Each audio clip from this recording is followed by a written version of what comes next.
So, you know how you have a water droplet hit the surface of a puddle or a pond? What happens is when that water droplet hits, the energy of that interaction vibrates out from the center and ripples. All right, so what's happening is the energy hits the center of that surface and it is transmitted outward. So when it deals with Tree of Life and how energy flows from Kether down to Malkuth, what's essentially going on is the energy comes into the physical realm through Kether, through the top of the Tree of Life. That's the same thing as that droplet of water hitting the surface of the pond. The surface of the pond would be the spiritual, mental, spiritual, and physical world. Anyways, when that droplet hits the surface of the water, when the energy comes down through Malkuth, it then vibrates outward. So when you're looking at the Tree of Life, what you're actually seeing is the diagram of how the energy flows.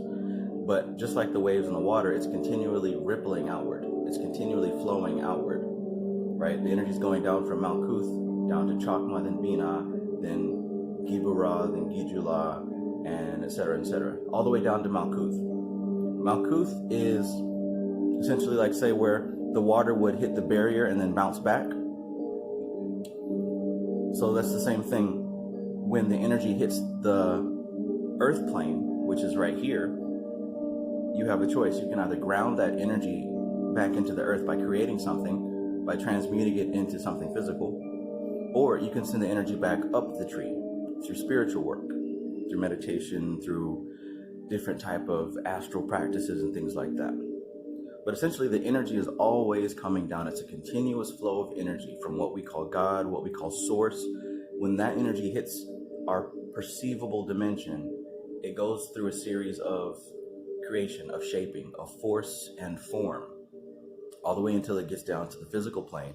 And at that point, the capable magician, magus, sorcerer, occultist, whatever you want to call yourself, the capable person then has the option to transmute that energy into something physical or something spiritual. So when you see things going on in the world, that is just a sign and an indication that a certain type of energy is flowing into this physical plane.